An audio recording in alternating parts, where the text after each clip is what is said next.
Olá, tudo bem? Espero que sim. Eu me chamo Dimas, sou professor de matemática do canal Matemática Simples e Prática. Seja muito bem-vindo ou muito bem-vinda a essa videoaula. Nela eu trago para você a correção da questão número 34 que caiu no concurso para Fuzileiro Naval da Marinha Nacional 2019.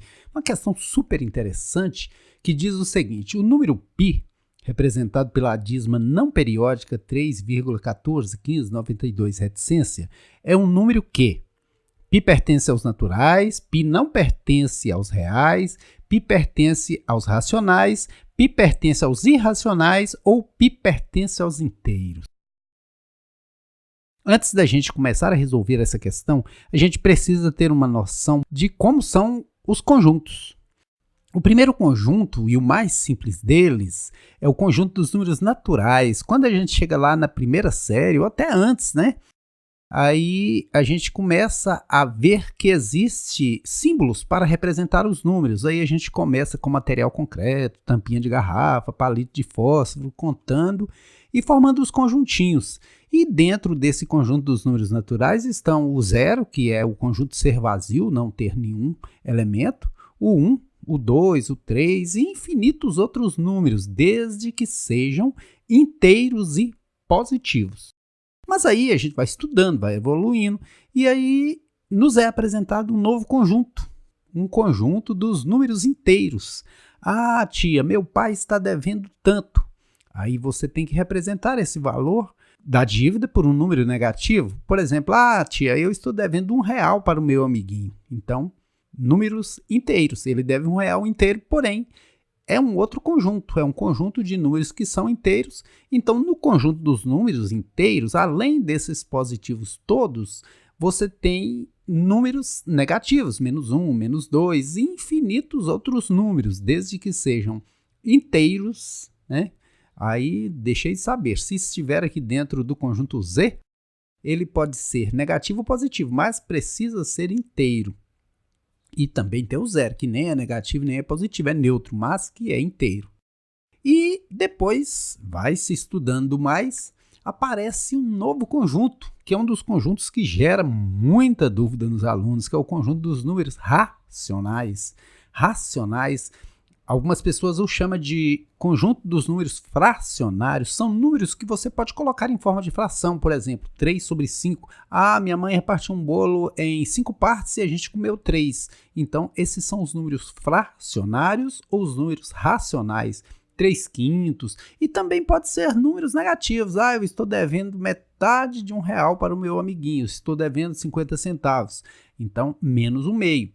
E também aqui dentro estão os números decimais. Por exemplo, 0,32 é um número que tem vírgula, mas que eu conseguiria transformá-lo em fração. Seria 32 centésimos, que depois simplificaria, ficaria 16/50, tornaria simplificar, ficaria 8/25. Também eu poderia colocar esse número decimal aqui com dízima, desde que essa dízima seja periódica. E o que são dízimas periódicas? Que repetem períodos, pedaços.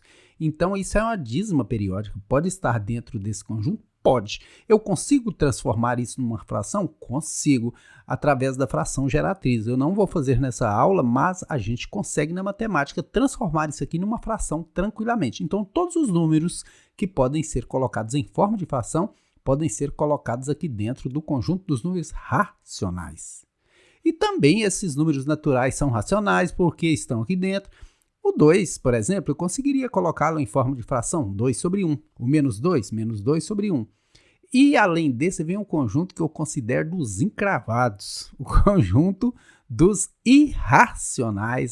Mas esse conjunto é muito chato, esse conjunto é terrível. Nós temos aqui um número que é dízima não periódica, porque não repete pedaços, sequências, e aqui dentro desse conjunto dos números irracionais, só cabe esse tipo de número, que é uma dízima não periódica, porque não repete sequências, e os números que provêm de raízes não exatas, raízes inexatas. Por exemplo, raiz quadrada de 2 não é exata.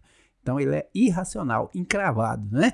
E esses números podem ser positivos ou negativos. Por exemplo, menos raiz quadrada de 3. 3 não tem raiz exata e encaixa aqui dentro. Não é discriminação, é porque realmente é mais complicado de trabalhar com esses números, né? Englobando todos esses números aí vem a realeza, vem o conjunto dos números reais. Reais são números que você pode verificar lá na natureza, esse valor, seja contando objetos, você vai verificar que esse número existe, eu posso pegar e posso provar. Além desses, a gente tem um conjunto dos números imaginários. Lá no final do terceiro ano do ensino médio, a gente aprende números imaginários, que não é palpável na prática, mas que a gente imagina para resolver algumas situações. Agora, nessa situação aqui, vai até o conjunto dos números reais. São os números que, de fato, a gente pode lidar com eles aí na natureza. E, voltando à interpretação do problema, o número π, que é 3,141592, está em qual desses conjuntos? Qual dessas afirmações é verdadeira? Π pertence aos naturais. Aqui dentro ele não cabe. Por quê? Porque ele tem reticência e ele não repete períodos. Ele é um número que não está nem aqui, não está nos inteiros, porque tem uma vírgula, ele não está nos racionais, ele não pode ser colocado em forma de fração. Por quê? Porque ele não repete períodos. Agora, ele está nos encravados, né? Ele está nos números irracionais. Por quê? É uma dízima não periódica, ou seja, tem a reticência aqui e não repete períodos, então ele enquadra perfeitamente nos números irracionais. Então, π pertence ao conjunto dos números irracionais. Alternativa D, de Dimas. Espero que você tenha gostado da videoaula e o convido a se inscrever aí no canal Matemática Simples e Prática, ok? Bons estudos, sucesso!